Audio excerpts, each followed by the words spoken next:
a gente começa agora então o que seria a matéria da segunda prova, né? A gente viu até então, até a nossa aula passada, né? A, a análise de circuitos em corrente contínua, né? Somente em corrente contínua, de circuitos que só possuíam resistores, né? E fontes, né? Fontes dependentes, independentes, de tensão e de corrente, tá? Então, nesses circuitos, a gente não tem uma modificação, por exemplo, uma questão transitória de tensões e correntes. A gente analisou como se o circuito, em qualquer instante de tempo, ele estaria estável, né, com aquele valor de tensão, aquele valor de corrente. Tá?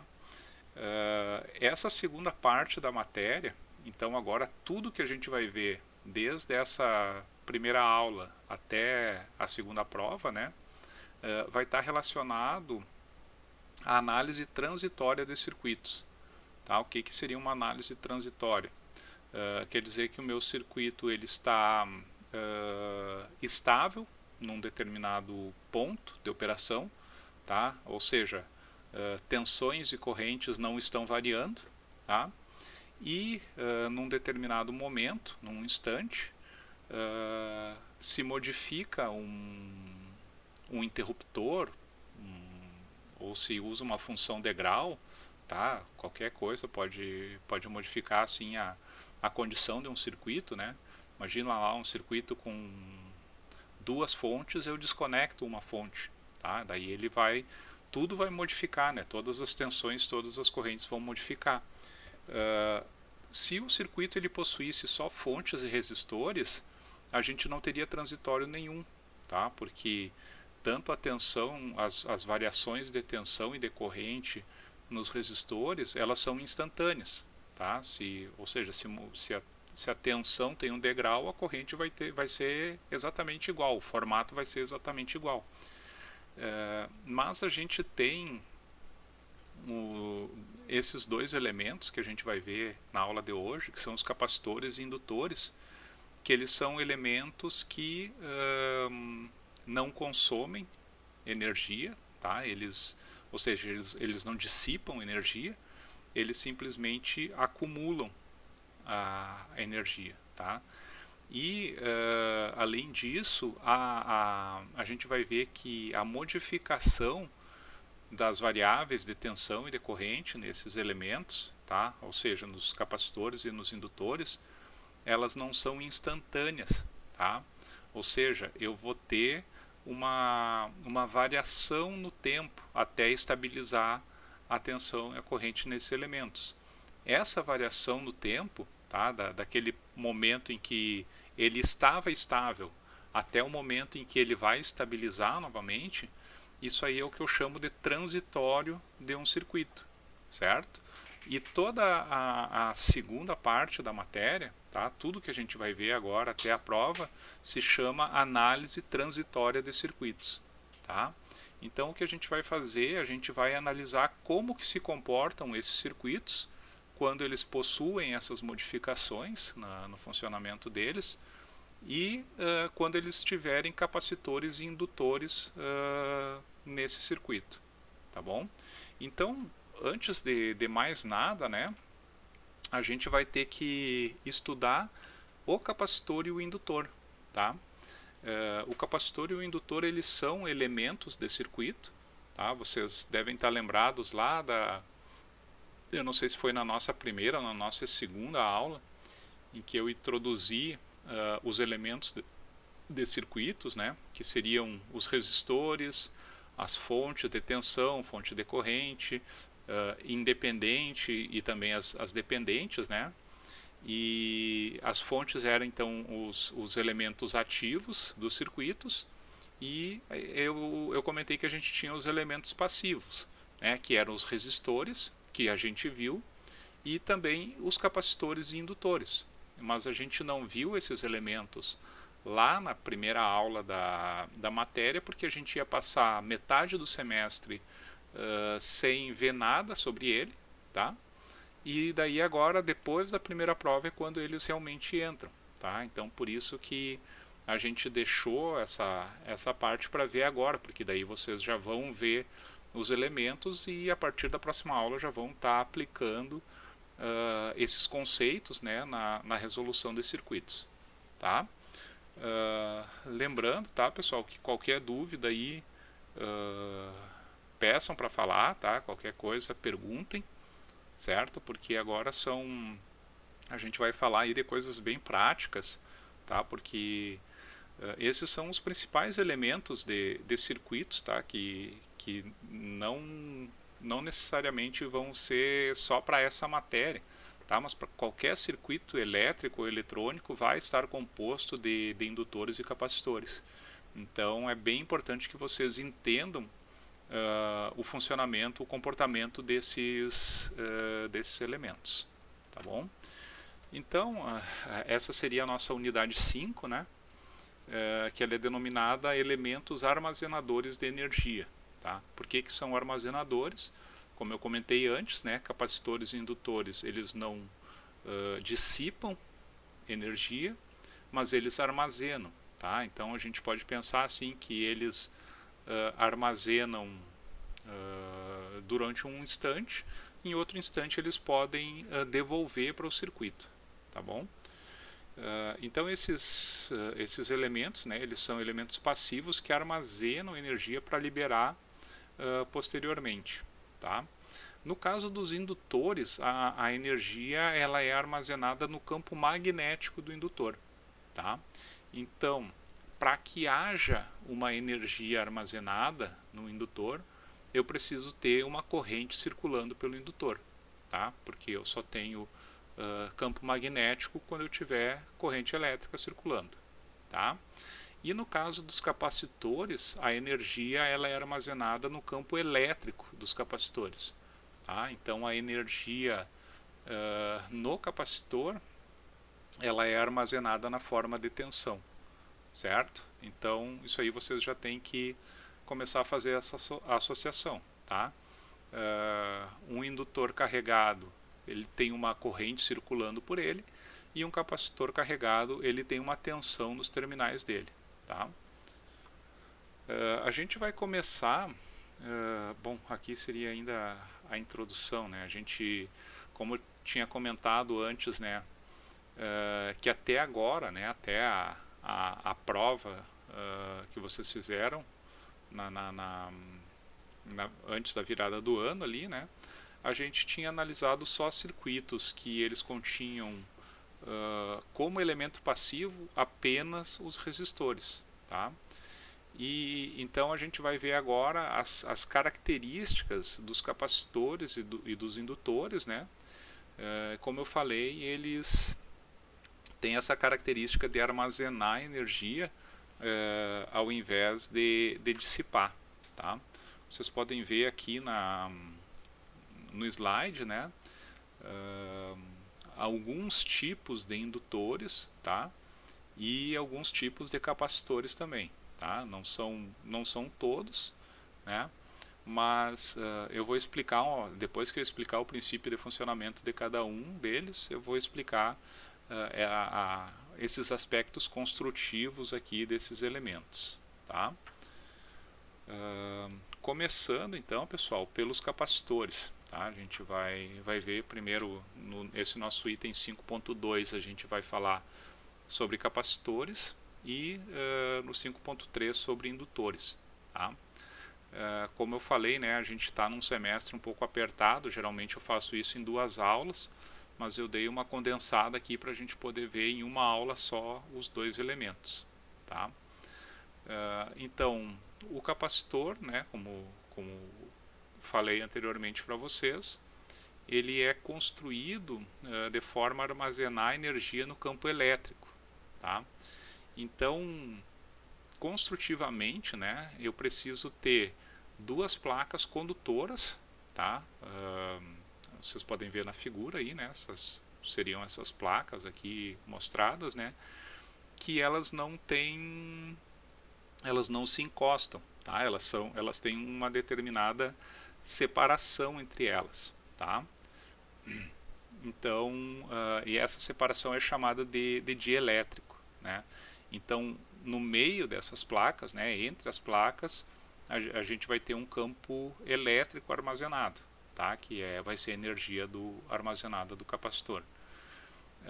A medida, né, de quanta energia esse capacitor consegue armazenar, ela é chamada de capacitância, tá? Então, quanto maior a capacitância de um capacitor, maior é a capacidade dele armazenar energia, tá? E fisicamente, né, num elemento desses, a capacitância ela vai depender da área dessas placas, né? Então, quanto maior a área, maior a capacitância. Ela depende também da distância entre as placas, tá? Que ela é inversamente proporcional à distância, né? Que significa que quanto mais próximas eu tiver uma placa da outra, maior vai ser a capacitância, tá? E também da permissividade do material dielétrico, tá? Ele pode ser vácuo ou pode ser algum tipo diferente aí de material, tá? E a medida da capacitância ela é dada em farad, tá? Só prestem atenção, tá, pessoal, que o D é mudo, tá? É farad, não é Faraday, apesar de que essa unidade ela é homenagem ao Michael Faraday. A unidade é farad, tá? Então eu já vi aí em engenheiro formado chamar um capacitor de 100 microfaraday, tá? Isso aí está errado. O nome mesmo é farad, tá? Então vocês podem ver aqui, né, como que é esse elemento fisicamente, né? Mas quem conhece capacitor sabe que não é uma coisa assim, né, uma placa e outra, né? Por exemplo, o capacitor mais comum da gente encontrar, né, é esse daqui, tá? Um capacitor eletrolítico, assim, né, que ele é um elemento cilíndrico, né? Então vocês podem pensar assim, tá, mas não tá parecido com aquele desenho que eu mostrei, né, que é uma placa no lado de outra, tá? Mas, por exemplo, esse capacitor, o eletrolítico, a característica dele é que a gente consegue obter altos valores de capacitância. Tá? Por que a gente consegue obter altos valores de capacitância? Porque a área das placas é muito grande nesse capacitor. Daí vocês podem estar dizendo assim, tá, mas como assim, né, que a área da placa é grande, se é um elemento pequeno, né? Mas se vocês abrirem esse capacitor, né, vocês vão ver que ele tem as duas placas enroladas na forma de um cilindro, tá? Então eu tenho muitas voltas de placa enrolada, por isso que ele é cilíndrico, tá? E daí ele tem uma espécie de um óleo interno ali, que é o dielétrico dele, que faz a isolação. A isolação é feita com papel entre as placas, e esse óleo aí também para aumentar a rigidez dielétrica, tá? Outra questão física aqui, né, do capacitor, vocês podem ver aqui, né, que a capacitância ela é inversamente proporcional à distância, né? Então vocês podem pensar assim, né, pô, então se eu quiser ter um capacitor, uma capacitância enorme, né, basta com que eu aproxime essas placas o máximo que der, né? Vou, sei lá, deixar um meio milímetro entre as placas. Vou deixar 10 nanômetros entre as placas. Não pode? Pode. Mas o que acontece, né, é que quanto mais próximas essas placas estão, menor fica a tensão que vai causar uma descarga entre uma placa e outra. Então, capacitores que têm as placas muito próximas uma da outra, a tensão máxima que eles suportam é bem baixa. Então, quando eu quiser um capacitor aí para tensões de 100, 200, 500, 1000 volts, eu tenho que começar a separar a placa uma da outra, tá? Para que não rompa o dielétrico dessas placas, e por isso a gente tem aí uma espécie de uma limitação, né? Ou seja, capacitores de alta tensão, geralmente eu consigo baixos valores de capacitância. Já capacitores com capacitância bem elevada, geralmente eles são para tensões bem baixas.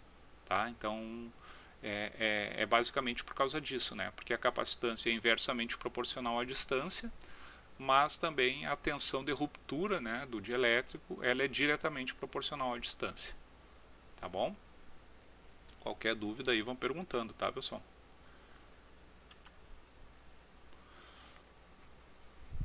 Só tirar a câmera aqui de novo. Bom, então quando eu conecto uma fonte de, por exemplo, uma fonte de tensão CC, tá, nos terminais de um capacitor, essa fonte ela começa a depositar cargas positivas e negativas nas placas desse capacitor. Tá? Então a gente diz aí que o capacitor ele armazena carga elétrica, tá? Ou seja, armazena energia na forma de campo elétrico, né? E essa energia ela é diretamente proporcional à tensão, tá?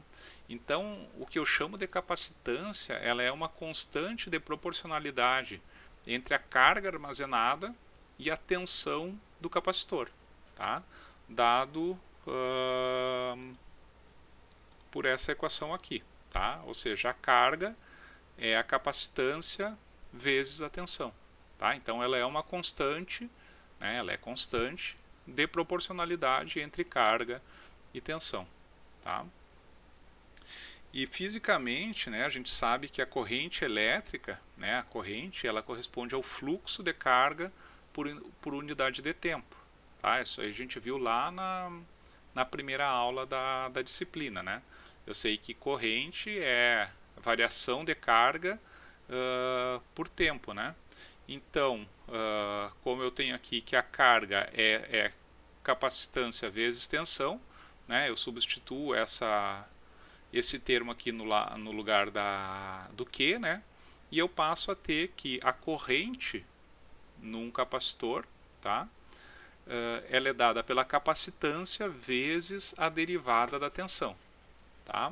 Então essa equação aqui, pessoal, ela é extremamente importante e é com ela que a gente vai trabalhar para desenvolver o restante da análise transitória de circuitos, tá? Quando eu estiver trabalhando com análise transitória de circuitos, eu vou estar trabalhando com circuitos, eu chamo circuitos de primeira ordem, tá? E circuitos de segunda ordem, tá? Apesar de que eu possa ter ordens infinitas aí na análise de circuitos, a gente vai trabalhar nessa disciplina com circuitos de primeira ordem e circuitos de segunda ordem, tá? Mas o que são circuitos de primeira ordem e circuitos de segunda ordem? São circuitos que são regidos por uma equação diferencial de primeira ordem, tá? Ou então por uma equação diferencial de segunda ordem, certo? E da onde que sai a equação diferencial? Né? O que é uma equação diferencial? É uma equação que tem uma derivada, né? E da onde que sai isso então? Sai exatamente aqui dessa relação diferencial que eu tenho entre tensão e corrente, tá? Essa equação aqui, pessoal, se vocês fossem pensar em termos de um resistor, né, eu tenho que a resistência, né, a resistência em ohms de um resistor, ela é uma constante de proporcionalidade entre tensão e corrente, né? Então, por exemplo, se eu tenho uma resistência de 10 ohms, eu sei sempre que a tensão nesse resistor vai ser 10 vezes maior que a corrente, né? Porque pela lei de Ohm, V igual a R vezes I, né? Então, para qualquer valor de corrente, a tensão sempre vai ser 10 vezes maior. No caso do capacitor e do indutor, eu não vou ter uma relação simplesmente de proporcionalidade entre tensão e corrente. Tá? A proporcionalidade, no caso do capacitor, vai ser entre a corrente do capacitor e a derivada da tensão, certo? E daqui vai sair, então, uma relação diferencial, né, que lá, no final das contas, vai me resultar numa equação diferencial de primeira ordem ou uma equação diferencial de segunda ordem. Tá? Depende da ordem da função, que vai ser originada justamente dessa relação aqui entre tensão e corrente a partir de uma equação diferencial. Tá bom? Como a corrente ela é dada pela derivada da tensão, né, eu posso obter a tensão no capacitor, então, integrando ambos lados da equação, não é? E se eu integrar, então, eu pegar essa equação aqui, né, integrar a corrente e integrar aqui no lado esquerdo e no lado direito. Eu vou ter a integral da corrente aqui, e aqui eu vou ter a integral da derivada de tensão, né? Então eu vou ter a própria tensão. Então a tensão no capacitor é 1 sobre C, né? Daí uma integral aí de menos infinito, tá? Vou colocar aqui de menos infinito a t da corrente, tá? O que, se eu mexer aqui nesses limites dessa integral, né? Eu posso começar a analisar esse circuito num determinado instante. Esse instante eu chamo de t igual a zero, né? Então, toda a integral de menos infinito até zero vai me resultar num valor de tensão, tá? Que é o que eu chamo aqui da tensão inicial do capacitor, tá? Então, essa integral de menos infinito a zero vai ser essa constante de integração, tá? Que é um V de zero aqui, tá? Que seria o que eu chamo de condição inicial da tensão no capacitor. Tá? Ela pode ser 0 volts ou pode ser qualquer valor de tensão. E daí eu obtenho a tensão, então, pela integral de 0 a t, né, da corrente, certo? Então aqui, como eu falei, né, a V de 0 corresponde à condição inicial da tensão no capacitor no instante t igual a 0. Tá? Outro ponto importante aqui, para a gente salientar, vocês lembram, né, que eu tenho uma convenção de sentido de corrente e polaridade de tensão no caso do resistor, né? Ou seja, a corrente sempre entra pelo terminal positivo de tensão, tá? Isso é sempre.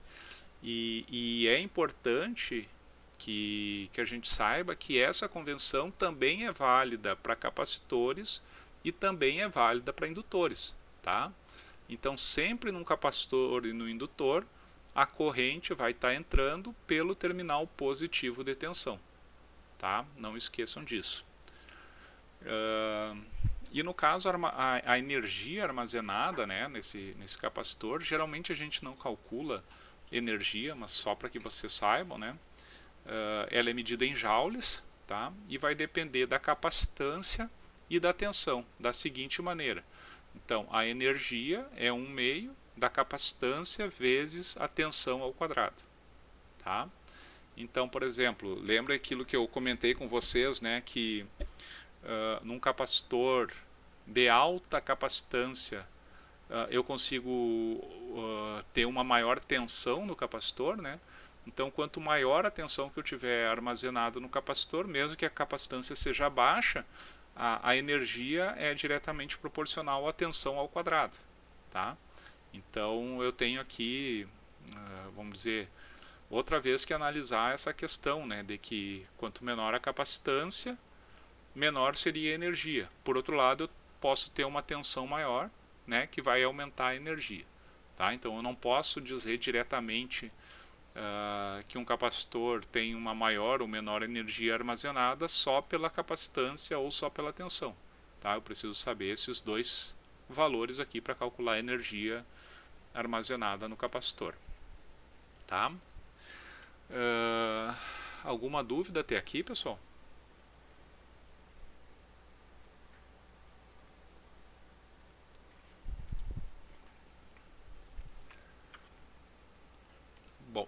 Vamos adiante então.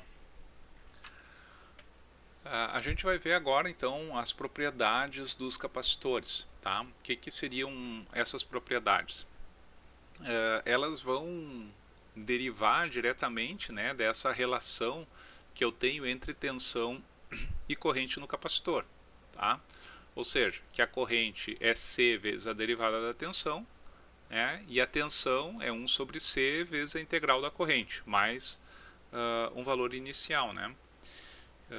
Então, se eu analisar essas equações, né, que em princípio, olhando simplesmente para as equações, assim, eu não consigo deduzir muita coisa, tá?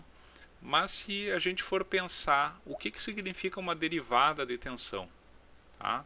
O que é uma derivada de tensão, pessoal? Uma derivada de tensão é quando eu tenho variação de tensão, né? Então, por exemplo, o que acontece se eu tiver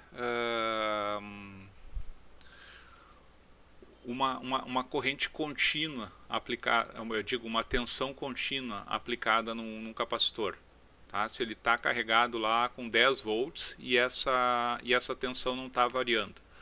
A derivada da tensão, tá, seria a derivada de uma constante, né? Quanto é que é a derivada de uma constante? É zero, né?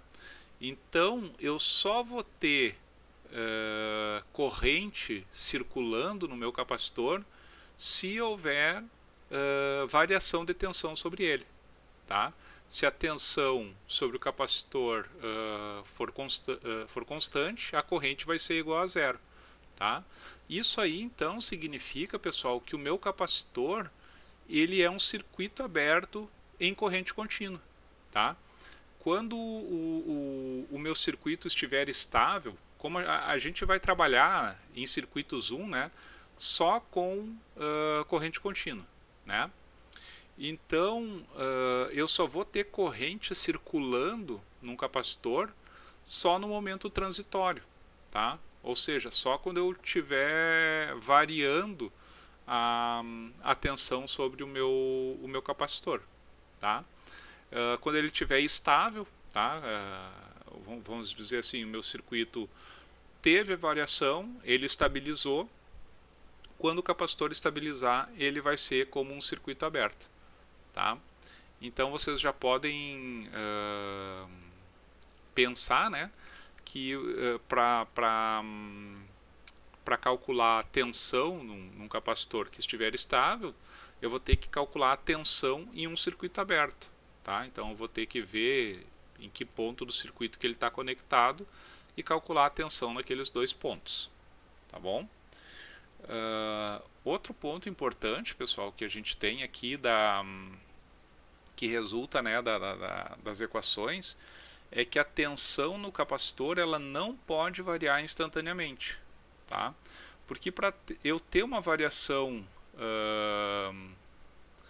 instantânea, né, se eu tiver aqui qual seria a derivada de uma variação na forma de um, como é que a gente chama, de uma função degrau, assim, né?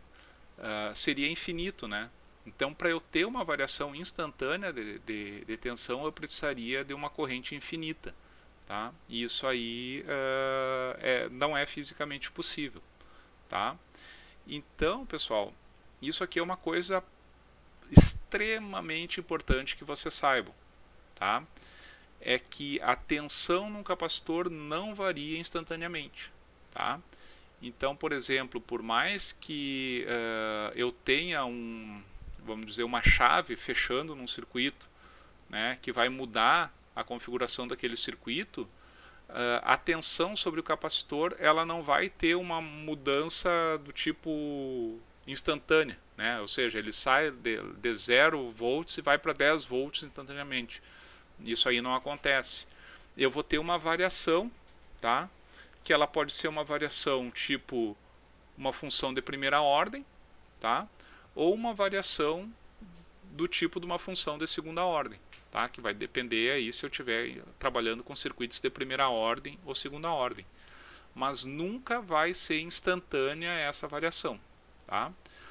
E essa variação que eu tenho da tensão no capacitor, ela vai acabar, vamos supor, se eu tiver um circuito só com um elemento, só um capacitor, tá? Essa tensão desse capacitor, que não varia instantaneamente, ela vai influenciar todas as outras variáveis do meu circuito, todas as outras tensões e todas as outras correntes, tá? Porque como ele não varia instantaneamente, nos outros elementos também não vai variar, tá bom? Outro ponto aqui, né, que é importante, é que os capacitores não dissipam energia, né? Então, sempre que tiver que calcular potência, energia dissipada, vocês sabem que capacitores e indutores não dissipam energia, tá? Esses pontos aqui, pessoal, que eu coloquei, de que o capacitor é um circuito aberto em CC e que a tensão não varia instantaneamente, tá? É extremamente importante que vocês lembrem, tá? Porque quando a gente estiver analisando matematicamente um circuito, eu vou me basear nesses conceitos para poder analisar matematicamente esse circuito, tá?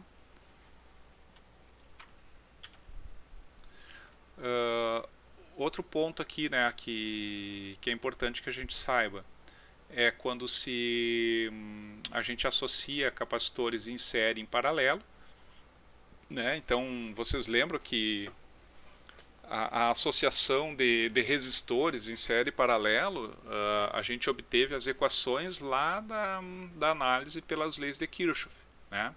E aqui eu vou fazer a mesma coisa, né? Seja para os capacitores em paralelo ou aqui para os capacitores em série, né? Então, aqui com os capacitores em paralelo, né, eu sei que a corrente total é igual à soma das correntes de todos os capacitores, né? Então, aqui seria essa primeira equação. A corrente no capacitor é C vezes a derivada da tensão, né? Sendo que, como eles estão em paralelo, a tensão ela é igual em todos os capacitores, tá? Então, esse meu dV/dt aqui, ele é comum, né, a todos os termos, e eu vou ter então que a capacitância equivalente de capacitores em paralelo é a soma das capacitâncias individuais de cada um dos capacitores, tá? Então vocês podem ver aqui que é o contrário dos resistores, né? Vocês lembram que os resistores, quando estavam em série, eu somava as resistências para obter a resistência equivalente. No caso dos capacitores, isso acontece quando eles estão em paralelo, tá?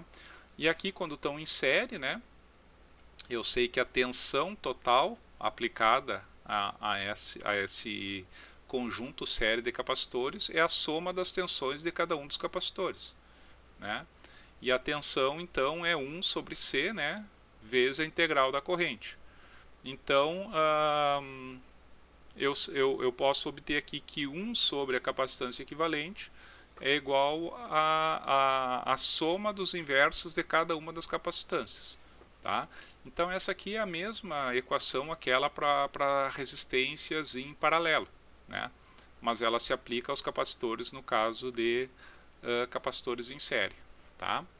Isso significa o que, pessoal? Significa que se eu associar vários capacitores em série, a capacitância equivalente vai ser menor do que a menor capacitância que eu tenho nesse conjunto, tá? Se eu quiser aumentar o valor da capacitância, eu vou ter que associar capacitores em paralelo, tá bom? Agora a gente vai ver aqui como que se dá o funcionamento do capacitor, tá? A gente vai ver aqui do ponto de vista físico, tá? Pensando em termos de circulação de corrente, que são os elétrons circulando, né? E como que eles vão se carregando esse capacitor, né? E o que acontece num circuito desses e por que a gente chama de análise transitória, tá? Então imaginem esse circuito aqui, ó, em que eu tenho uma fonte de tensão, um resistor, tá?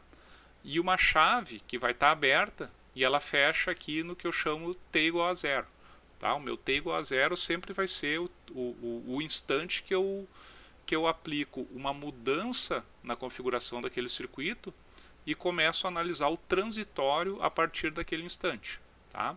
E aqui é dado para vocês também que a tensão armazenada nesse capacitor ela é igual a zero, para t menor do que zero. Tá? Isso significa que o capacitor está totalmente descarregado e eu vou ligar aquela chavezinha ali para carregar esse capacitor. Tá, então em t igual a zero a tensão no capacitor é nula. Quando a chave fecha, quando eu fechar essa chave aqui, né, pessoal, eu vou ter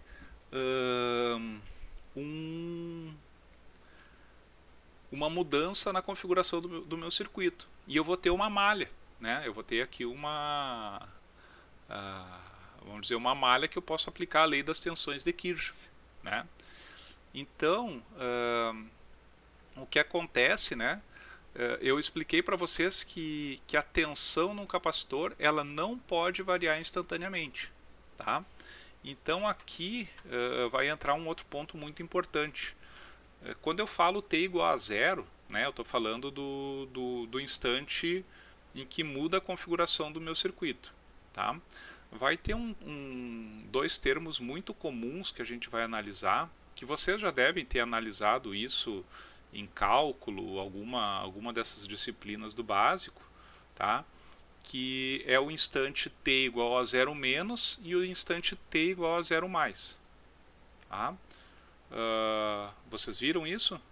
Alguém me dá um retorno aí, pessoal, que eu estou falando aqui quase uma hora sozinho e vocês não me dão nenhum retorno. Vocês já ouviram falar em zero menos e zero mais? Uhum. É o limite pelo lado esquerdo e pelo lado esquerdo. Certo. E o que significa esse zero menos e zero mais, Felipe? Próximo de zero pelo lado positivo e próximo de zero pelo lado negativo. No sentido da corrente, eu entenderia. Quando a gente fala, né, em zero menos e zero mais, analisando esse circuito que vocês têm aqui. O zero menos é um instante, né? Sempre que eu falo instante, é um infinitésimo de segundo. Tá? Ou seja, é um tempo que de zero menos para zero mais praticamente não muda nada, né? Em termos de tempo. Mas o zero menos é antes de eu fechar aquela chave, tá? E o zero mais é depois que eu fechei a chave. Tá? Então eu tinha uma configuração para zero menos, que era uma, e para zero mais, que é outra. Tá? Por mais que eles sejam muito próximos, o circuito é diferente. Né? Então o que acontece quando eu fecho essa chave?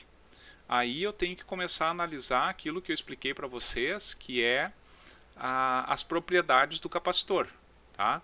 O que eu falei com relação à tensão do capacitor? A tensão pode ou não pode variar instantaneamente no capacitor?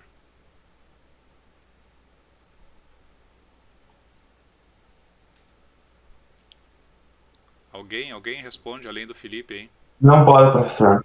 Não pode. Não pode, né? Então, quando eu fechar essa chave, no tempo t igual a zero mais, qual vai ser o valor da tensão no capacitor?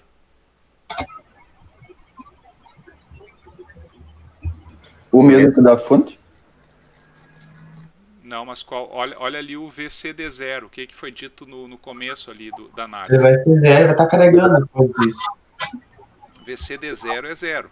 Né? Então, quando a chave estava aberta, esse capacitor estava com 0 volts. Quando a chave fechou, no instante que a chave fechou, a tensão no capacitor continua sendo zero, porque a tensão não varia instantaneamente no capacitor. Tá?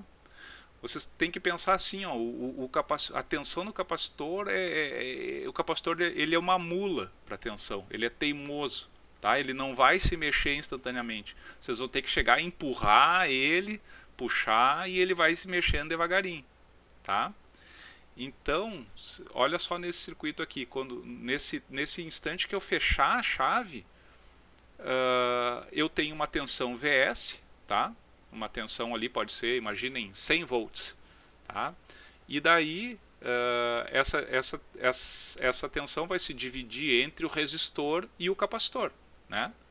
Se eu aplicar ali a lei das tensões de Kirchhoff, ela vai se dividir. só que a tensão no capacitor vai ser 0 nesse momento. Tá? Então, por isso, nesse instante, no instante t igual a 0 mais, toda a tensão Vs vai estar aplicada sobre a resistência R. Tá? Então, suponha ali ó, que eu tenho uma tensão de 100 volts e um resistor de 100 ohms. Eu vou ter uma corrente de 1 ampere. Tá? E essa corrente vai estar circulando aonde, pessoal? Ela vai estar circulando no resistor, vai estar entrando no capacitor, né? Vai estar circulando ali naquela malha. Correto? Tô certo ou tô errado?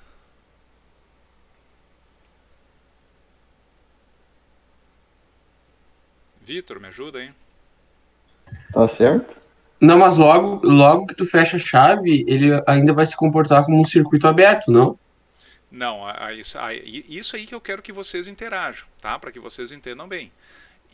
O capacitor ele é um circuito aberto quando ele estiver estável, tá? Quando eu não tiver nenhuma variação no meu circuito. A partir do momento que eu fechei aquela chave, eu tenho uma variação na configuração do meu circuito. E aí ele já não é mais um circuito aberto. Tá bom? Então, professor, não tendo variação de tensão, tensão sendo 0, tu vai considerar como um circuito fechado para a questão da corrente. Só que assim, ó, tem que ver bem. Isso é no instante t igual a 0 mais. Tá? Sim. Ou seja, nesse momento que eu fechei a chave, logo depois a tensão nele é 0, né? E ele passa a ser um curto-circuito para essa corrente. Tá? Ok. Mas só nesse instante. Diga, Vitor, tu ia perguntar? E quando o capacitor estiver totalmente carregado, daí o circuito vai estar estável de novo. Ele passa a ser um circuito aberto? Perfeito, isso mesmo. Então, só que assim, ó, vamos voltar lá no nosso instante t igual a 0 mais. A gente viu que a tensão no capacitor é 0, tá? Toda a tensão dessa fonte está aplicada sobre a resistência e eu tenho uma corrente circulando, certo? Essa corrente circulando vai estar passando pelo capacitor. Tá? A gente viu aí, teoricamente, que é uma corrente de 1 ampere, certo? Então, qual era a corrente no capacitor em 0 menos? Júlia, qual era a corrente no capacitor em 0 menos? Acho que era 0. Era 0, né? Estava estável. E em 0 mais, qual é? Vai ser 0 também, né? Porque não tem variação de tensão, eu acho. Não. Quer dizer, eu acho que começa, né? No 0 mais começa a variação de tensão, não? Não, a gente viu que analisando esse circuito aqui, né, que eu vou ter uma corrente de 1 ampere circulando no resistor, certo? O resistor está em série com o capacitor, certo?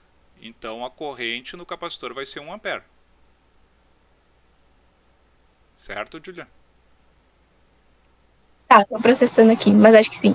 Isso aí, eu preciso que vocês processem, porque toda análise que a gente vai fazer até a próxima prova vai ser em função disso daí. Vocês têm que entender bem esse funcionamento. Tá? Então eu pergunto para vocês, a corrente mudou de 0 para 1 ampere, de 0 menos para 0 mais. Ou seja, a corrente mudou instantaneamente no capacitor.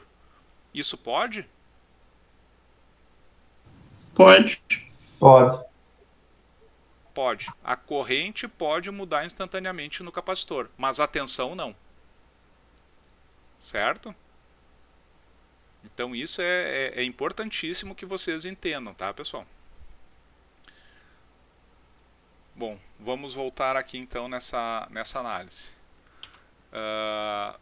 Então, quando eu fechar a chave, né, vamos colocar aqui, né, que eu fechei essa chave, né, eu tenho um curto aqui, né, então eu vou ter essa malha, né. Eu tenho então uma corrente, né, circulando, que ela começa num valor de dVs sobre R, né, e ela circula em sentido horário, certo? Quando essa corrente circular, eu começo a ter cargas positivas armazenadas aqui Professor? Oi?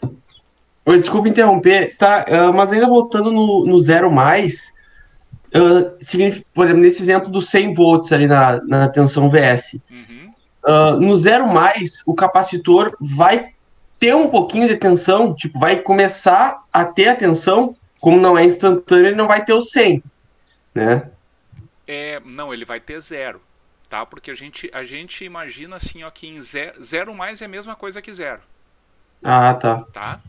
Ele só modificou a configuração do circuito, mas não deu tempo ainda da tensão no capacitor modificar, Então, beleza.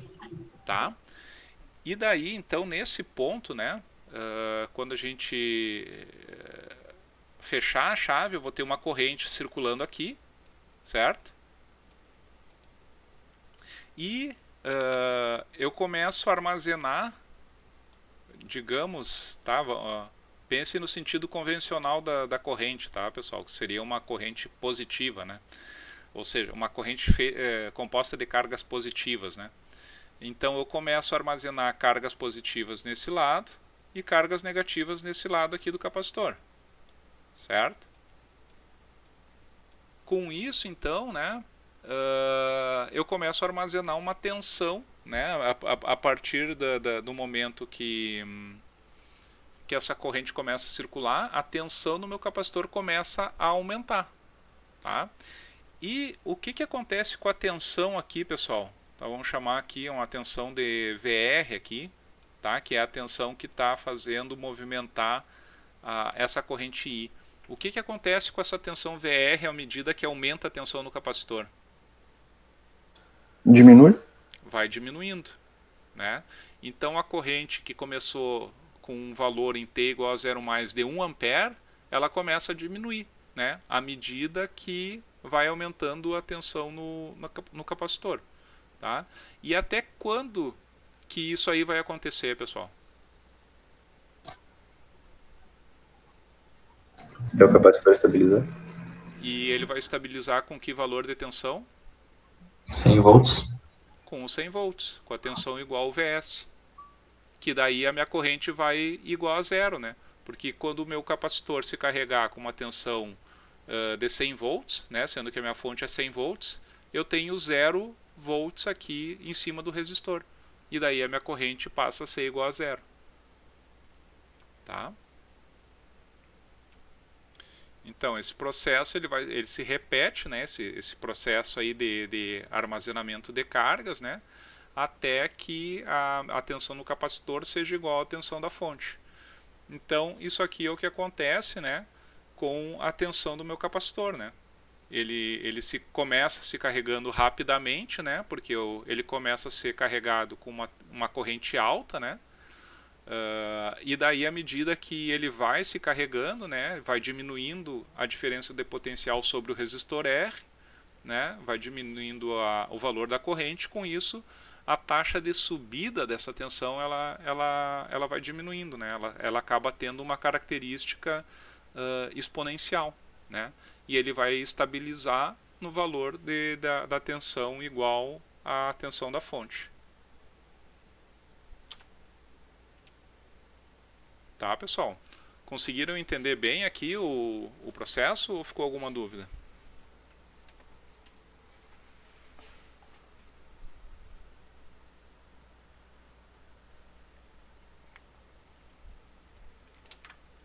Tudo tranquilo? Eu gosto, pessoal, que vocês entendam o princípio físico de funcionamento desses elementos, tá? Porque depois de entender a física do funcionamento, vai ficar mais fácil para vocês interpretarem matematicamente esses circuitos, tá?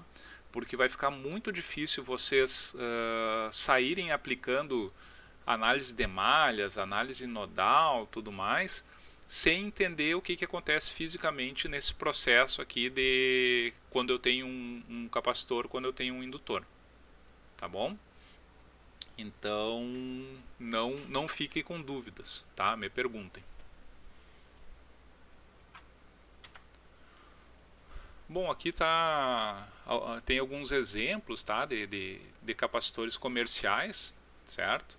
Capacitor eletrolítico, cerâmico, de poliéster, poliestireno, polipropileno, tântalo, mica, tá? Esses diferentes tipos de capacitores aqui vão ter características depois de aplicação bem diferentes um do outro, tá? Por exemplo, o eletrolítico, ele é um capacitor, é o mais comum que vocês vão encontrar, tá? Ele é o que ele tem a maior densidade de capacitância entre todos, ou seja, que num determinado volume de capacitor ele consegue atingir a maior capacitância de todos, tá? Vamos dizer, uma limitação que ele tem é que ele possui polaridade, tá? Ou seja, todo capacitor eletrolítico ele vai ter aqui, ó, marcado de alguma maneira o terminal negativo, tá? Então vocês, se vocês inverterem a polaridade desse capacitor, tá? Ou seja, se aplicar o positivo nesse terminal e o negativo no outro, esse capacitor explode, tá? Então é uma limitação que eu tenho aí do capacitor eletrolítico. Os outros já não têm essa limitação, tá? E daí cada um vai ter alguma característica diferente. Por exemplo, capacitores eletrolíticos são na ordem aí de microfarads, né? 1 microfarad, 100, 1000 microfarad, tá? Isso aqui nunca vocês vão conseguir com qualquer outro tipo desses capacitores. Por exemplo, aqui o polipropileno 220 nanofarad, esses cerâmicos aqui são na ordem de picofarad, tá? Mica na ordem de nanofarad, tântalo picofarad também, aqui nanofarad, certo? São alguns exemplos aí de capacitores comerciais, tá? Mas a gente, isso aí seria interessante a gente ver em laboratório, né? Que infelizmente a gente não vai conseguir agora, mas vocês já têm ali alguma noção, né, de capacitor. Uma experiência bem legal que a gente faz é carregar o capacitor e deixar você segurar eles pelos terminais, né? E daí vocês aprendem na prática o que é energia armazenada no capacitor, né? Em forma de choque. Agora, pessoal, como eu falei, né, hoje vai ser um pouco corrido, né? Mas eu tenho que ver aqui capacitor e indutor na mesma aula, né? Então a gente já vai engatar direto agora nos indutores, tá? Da mesma forma, tá? Qualquer dúvida me perguntem, tá? O capacitor e o indutor eles vão ser dois elementos duais, tá? O que são elementos duais? Significa que eles são praticamente opostos um ao outro em termos de o que vale para tensão em um vale para corrente no outro, tá? A associação em série de um é igual a associação em paralelo do outro. Tá? Um armazena energia na forma de tensão, outro na forma de corrente. Tá? No caso ali vocês lembram que para o capacitor a corrente é a derivada da tensão.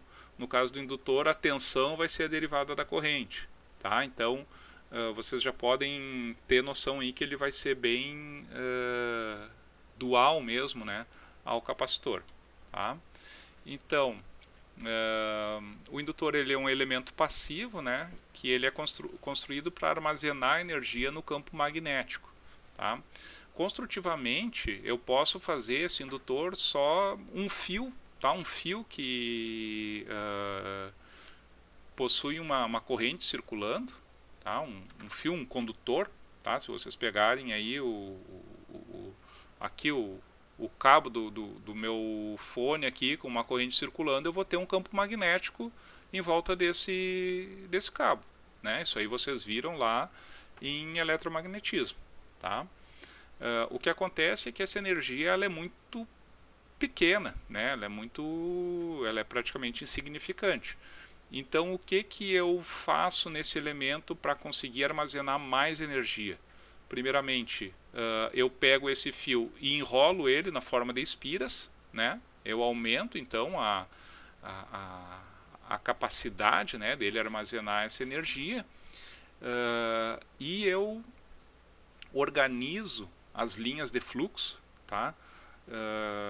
Para que eu não perca nada irradiado, tá? E que maneira que eu organizo? Eu organizo colocando essas espiras em um núcleo magnético, tá? O que esse núcleo magnético faz? Ele é um caminho de baixa relutância para as linhas de fluxo, tá? Ou seja, eu consigo concatenar aquelas linhas de fluxo, né? Elas ficam circulando todas ali pelo aquele núcleo magnético e não são irradiadas para o ar, tá? Então, por isso que eu consigo aumentar, então, né, a energia armazenada se eu enrolar as espiras em um núcleo magnético.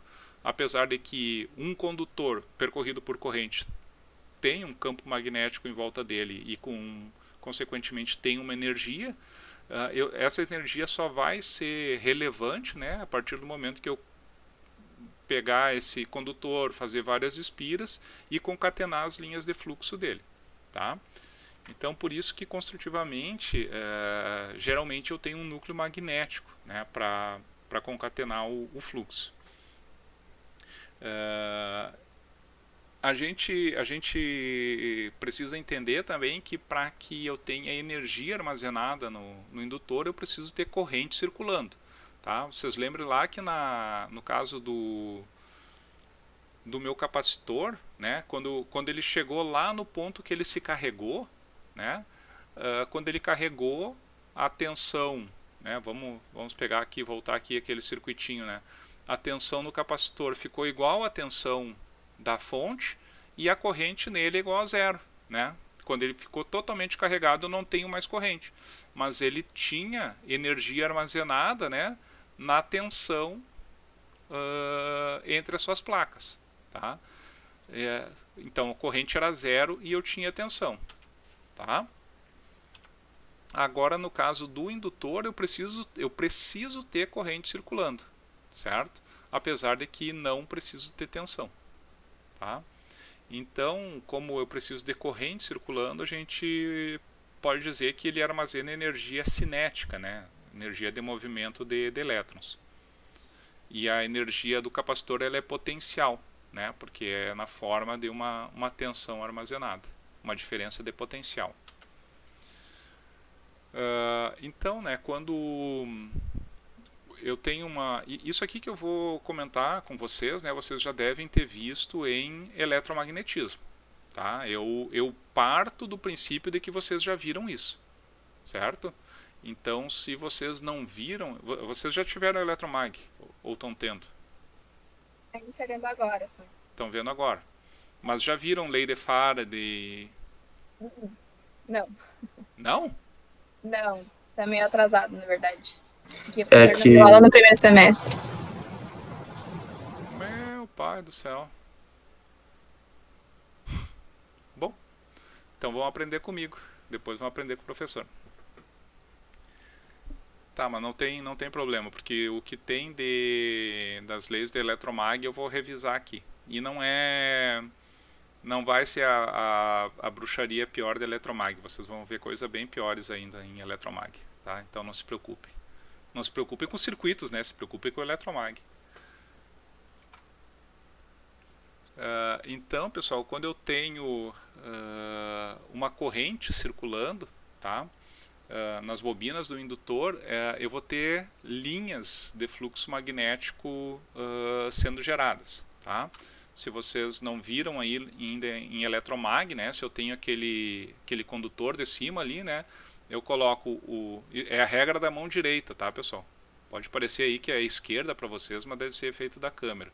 Mas na mão direita eu coloco o polegar no sentido da corrente e os outros dedos apontam para o sentido do fluxo, tá? Então ela gira dessa forma, né?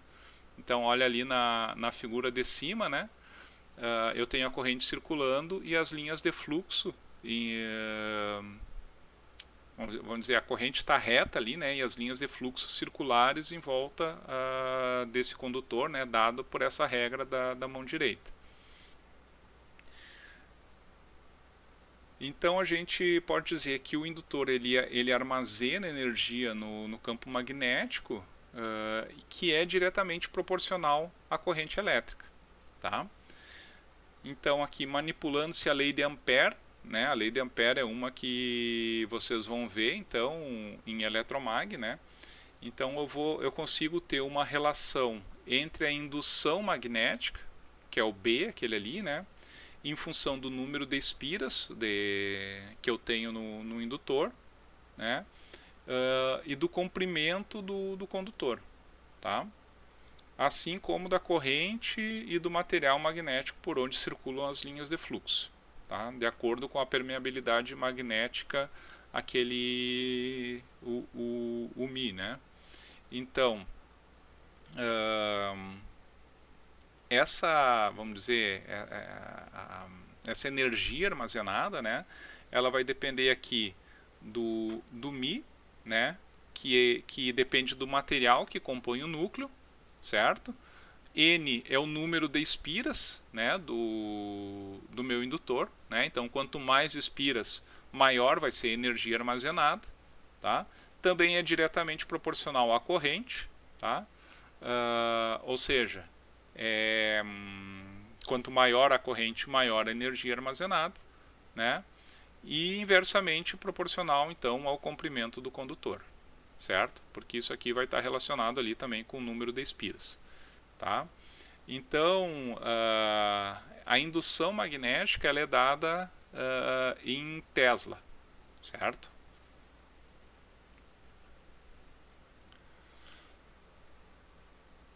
Então, se a gente tomar a área interna, né, desse solenoide, né, o solenoide seria esse conjunto de espiras, né, como a área efetiva onde circulam as linhas de fluxo, né, porque as linhas de fluxo, elas, vamos dizer, ali elas estão passando por dentro, né, do solenoide, estão dando a volta, né, e entrando de volta nesse solenoide. Tá?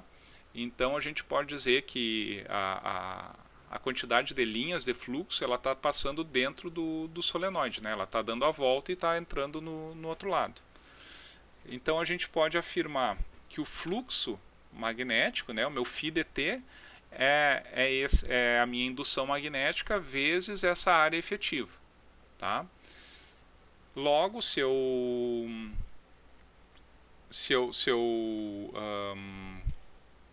substituir, né, que o meu fluxo é o Mi vezes o número de espiras I sobre L, né,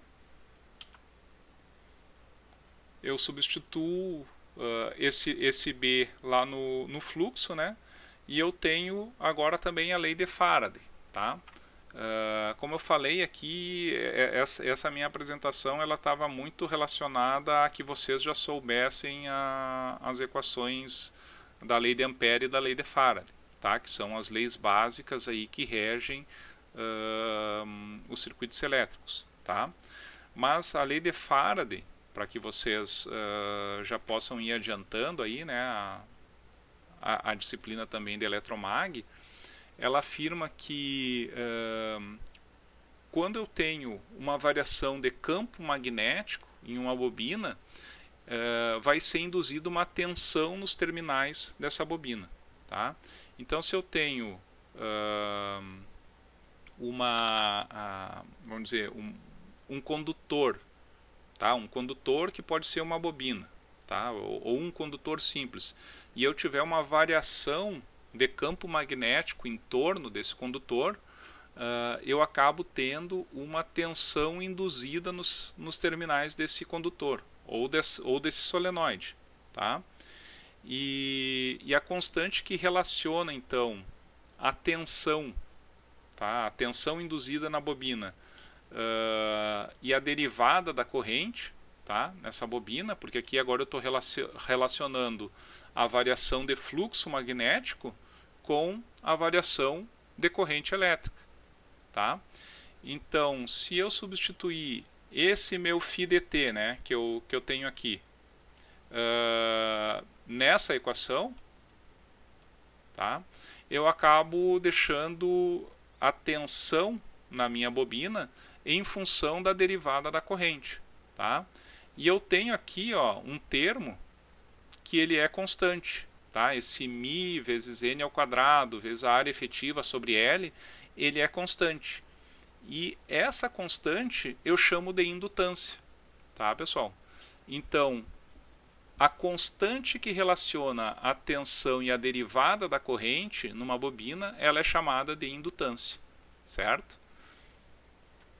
Então, por isso que eu tenho aqui, ó, que a indutância é aquele n ao quadrado vezes μ vezes a área efetiva sobre L, tá bom? Essa indutância, então, ela vai depender da construção física, né, da minha bobina, tá? Do meu solenoide.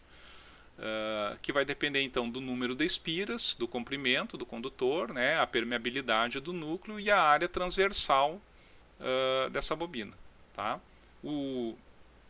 A unidade de indutância é o Henry, tá? E o símbolo é H maiúsculo, certo?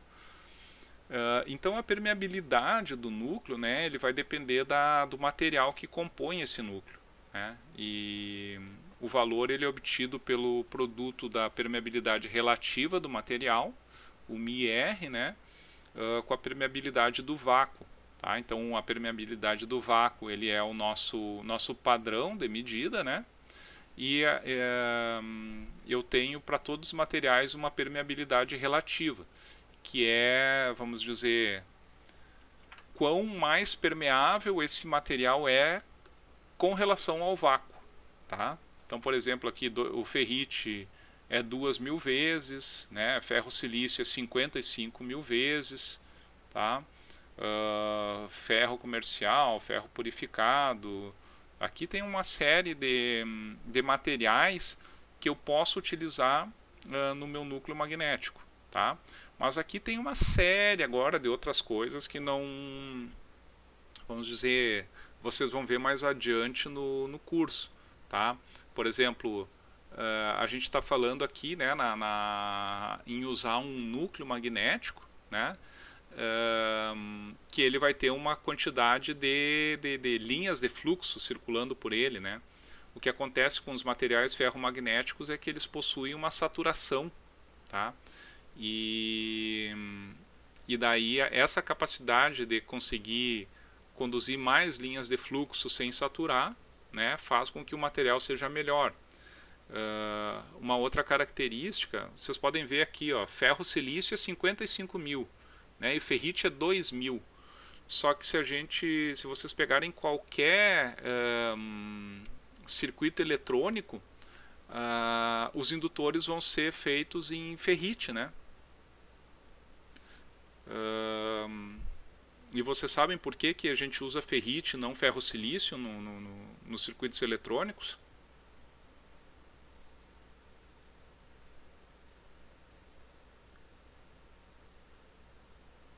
Arriscaria dizer por preço, professor? Mais barato? Não, não é. Não tem nada a ver com preço. Se tu for pegar os transformadores de distribuição, todos esses transformadores que tem na rua, nos postes, o núcleo ele é de ferro-silício. Ferro-silício é inclusive bem mais barato que ferrite. Eu fui na lógica pensando a relação de cobre com alumínio, né? Uhum. Alumínio é melhor, mas o cobre é mais barato, né? Então a gente usa mais cobre, né? Uhum. O problema que tem o ferro-silício para circuitos eletrônicos é que à medida que aumenta a frequência, existem... Ué, quem é que fez aqui o técnico? Vitor, Julia? Quem mais fez técnico aqui? Vocês não aprenderam isso?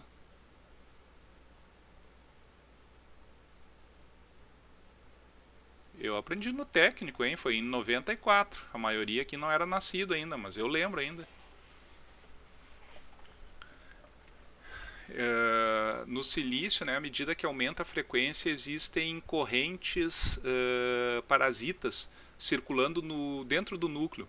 Ou seja, a variação do campo magnético induz correntes dentro do núcleo que faz, essas correntes acabam aquecendo o núcleo, tá? Por isso que o ferro-silício, os núcleos eles são laminados, né, tá? Ele não é um tijolão inteiro de ferro-silício, são lâminas que são isoladas uma da outra, tá? E com isso ele diminui essas correntes parasitas. Mas essas correntes parasitas já são complicadas em 60 Hz. Quando a gente sobe para 50 kHz, 100 kHz, aí eu vou ter mais perda no núcleo do que eu vou estar transferindo de energia. Tá? Então, o ferrite é o elemento que suporta alta frequência, uma variação de campo magnético bem rápida, sem induzir correntes parasitas. Tá? Então, como eu falei, isso aí não é coisa que vocês vão ver agora, mas só para que vocês tenham mais ou menos uma ideia de que tem muito mais coisa por trás aqui, né, da construção desses núcleos. Tá? Isso aí eu acho que vocês vão, quando vocês tiverem a disciplina de conversão de energia, vocês vão entrar mais nesses pormenores. Tá bom? Bom, mas como eu estava falando, né, o Mi, né, da equação aqui da indutância vai depender do material com que é feito esse núcleo. Tá? Vocês podem ver aqui que pode variar muito, né, a permeabilidade em função do material. Então, como eu tinha comentado, né, a indutância ela representa então uma constante de proporcionalidade entre a tensão induzida nos terminais de um indutor e a variação de corrente. Tá? Esse gráfico aqui, né, ele é igualzinho para um resistor quando eu tenho num eixo a tensão e no outro a corrente. Né? Só que aqui no caso do indutor eu tenho a tensão pela derivada da corrente. Tá? Então a indutância ela é essa constante de proporcionalidade. E aqui, pessoal, a gente tem a nossa segunda equação diferencial, né, que vai acabar trazendo lá fazendo com que a análise do meu circuito resulte numa equação diferencial de primeira ordem, né, ou numa equação diferencial de segunda ordem. E esse diferencial é justamente essa derivada da corrente, ou no caso do indutor, né, ou a derivada da tensão no caso da corrente do capacitor. Tá?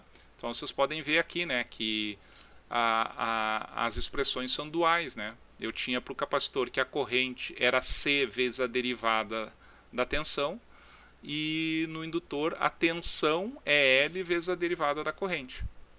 Tá bom?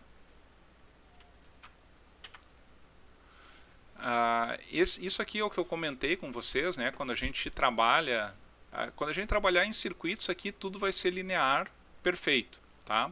Mas em circuitos práticos, tá? Em indutores reais, vocês vão ter uma saturação ali, né?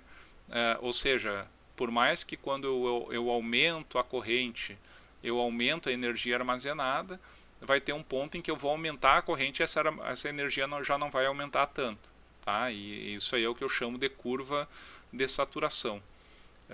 E daí isso aí cria uma espécie de um laço de esterese, sabe? Eu fico com uma espécie de um magnetismo residual nesse núcleo magnético, né?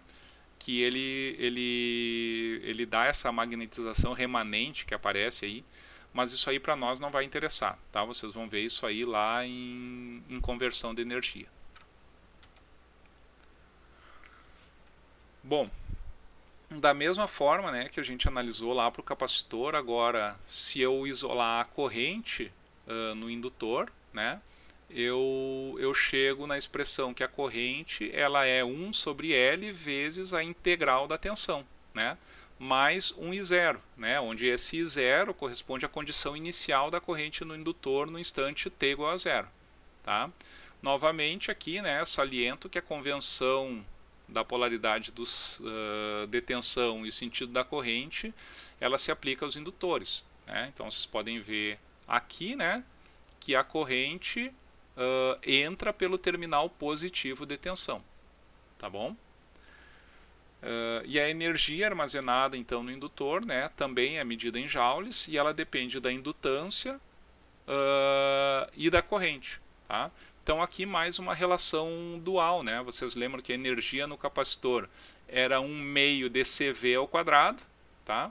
E a energia armazenada no indutor é 1/2 de L vezes I ao quadrado, né? Então o que valia para capacitância e tensão no capacitor vale para indutância e corrente no indutor.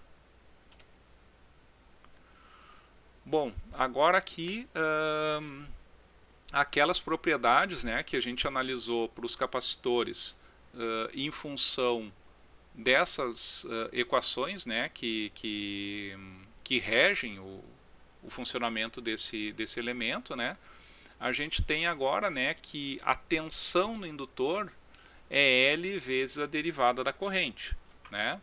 Ou seja, se não houver variação de corrente no indutor, tá? E eu não estou falando de que se não houver corrente, estou falando se não houver variação de corrente, tá? Se eu tenho um indutor com uma corrente de 100 amperes circulando nele, uma corrente constante, a tensão no indutor é zero, tá? Eu só vou ter tensão no indutor quando a corrente sobre ele estiver variando, tá? Então, quando o meu indutor estiver estável, tá, com uma corrente contínua circulando nele, a tensão é zero. Ou seja, fisicamente, um elemento com tensão zero, ele é um curto-circuito, tá? Então aqui mais um ponto dual entre o indutor e o capacitor. Qual é? O capacitor estável, né, sem variação de corrente sobre ele se comporta como um circuito aberto, tá? Já o meu indutor estável, ele se comporta como um curto-circuito, certo? E agora também, né, a gente viu lá que no caso do capacitor, a tensão não pode variar instantaneamente, né? No caso do indutor, é a corrente que não pode variar instantaneamente, tá?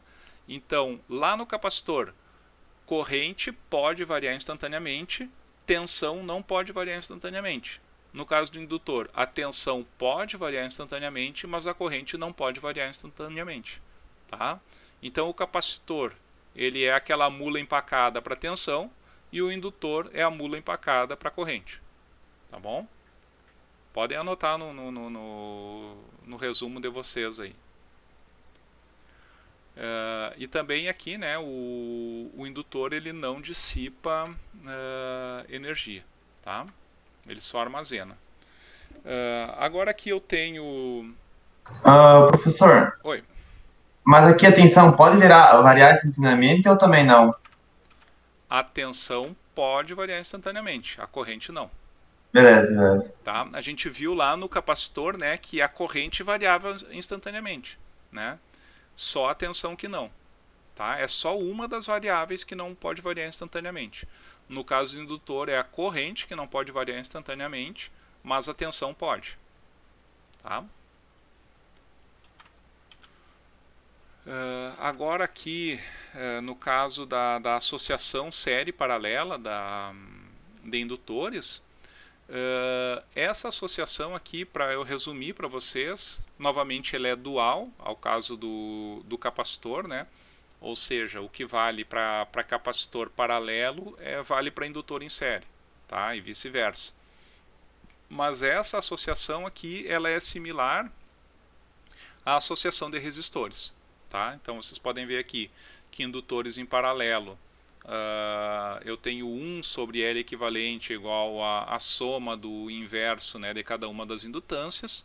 E no caso de indutores em série, a indutância equivalente é a soma das indutâncias individuais, tá? É a mesma coisa que para a associação de resistores, né?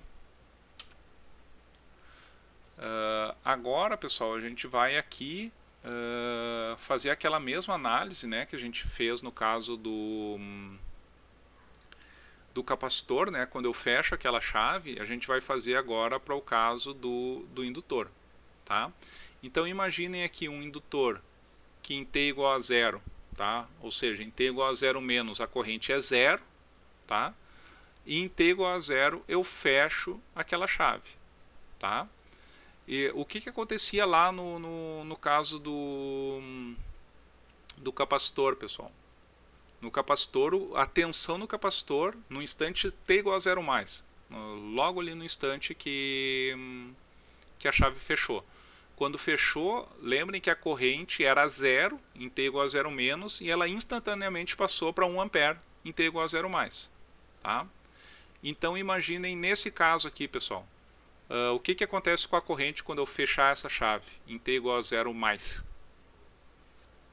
Vamos ver quem me responde aqui. Davi? Continua em zero? Continua em zero, né? O indutor é uma mula empacada para a corrente, tá? E eu tenho 100 volts ali naquela tensão, né? Alexandre, analisa para mim onde que vai estar essa tensão nesse instante t igual a zero mais. Aonde vai estar? Como ele é... a lei das tensões de Kirchhoff, né? Eu tenho 3 elementos: a tensão da fonte, um resistor e o indutor. Eu acho que como ele não é, como o senhor disse que ele não é uma mula para tensão, acho que ele vai estar lá no indutor também. É isso aí, porque a corrente nesse instante é zero, né? Então qual é a tensão no resistor? Se a corrente é zero? É zero também, né? Então, no instante t igual a zero mais, toda a tensão fica sobre o indutor. Tá? Ou seja, varia instantaneamente a tensão sobre o indutor, mas a corrente não varia instantaneamente.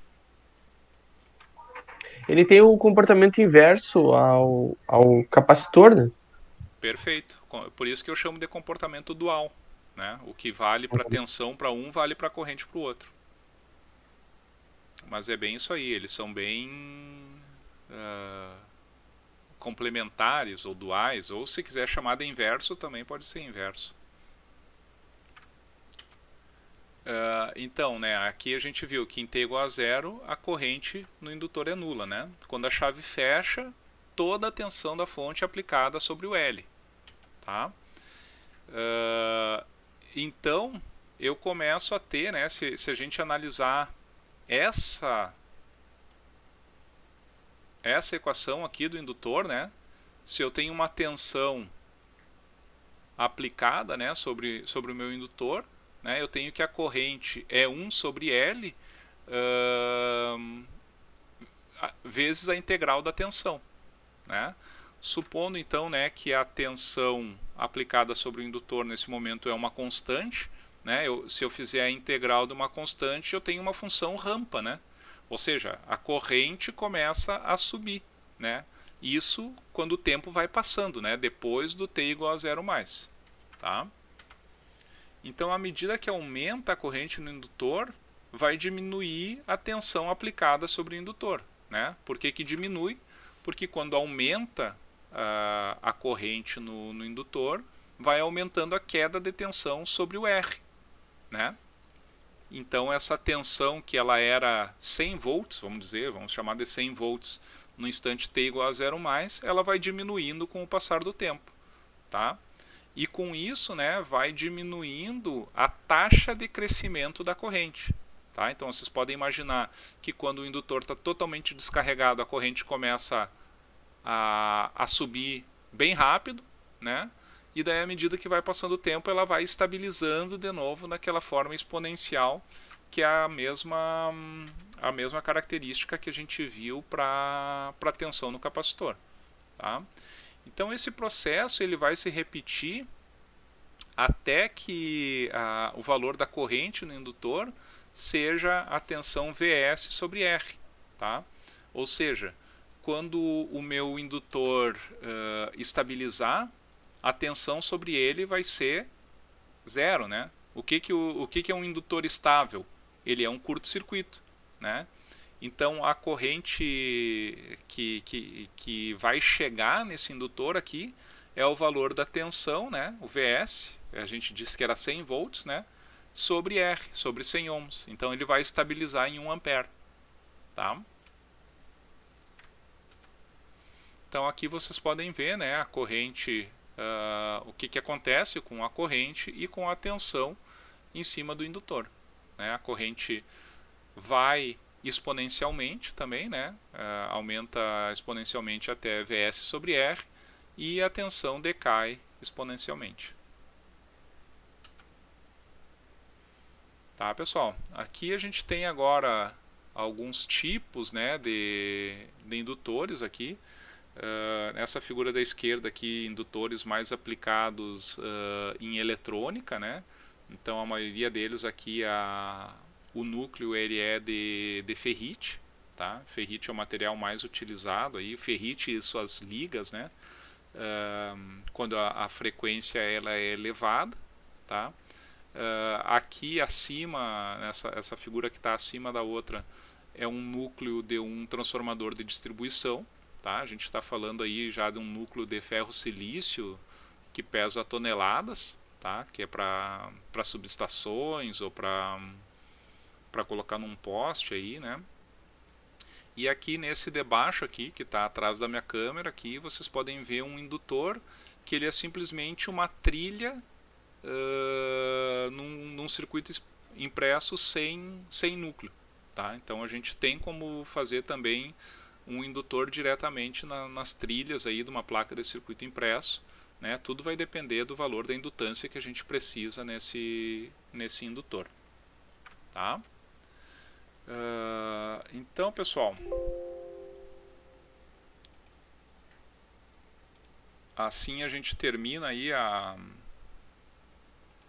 essa aula de hoje, né? Como eu falei, ela era um pouco densa, né, em termos de conteúdo, mas eu acho que deu para a gente repassar bem aí, né, o caso dos indutores e capacitores, como que se comportam, tá? O que vai acontecer agora nas próximas aulas, a gente vai pegar essas características físicas, tá? Sempre se baseando nesses comportamentos que Live streaming has stopped. Esse comportamento aí que eu passei para vocês, de que a corrente no capacitor depende da derivada da tensão, ou que a tensão no indutor depende da derivada da corrente. Tá? Já coloquem essas equações aí lá no formulário de vocês. Tá? E também a questão de que um capacitor estável se comporta como um circuito aberto. E também que a tensão no capacitor não varia instantaneamente. E no caso do indutor estável, se comporta como um curto-circuito e a corrente não varia instantaneamente. Tá? Isso aí vai ser toda a base que a gente vai usar agora para analisar a resposta transitória de circuitos. Tá bom? Alguma dúvida aí, pessoal? Vocês ficaram da explicação de hoje?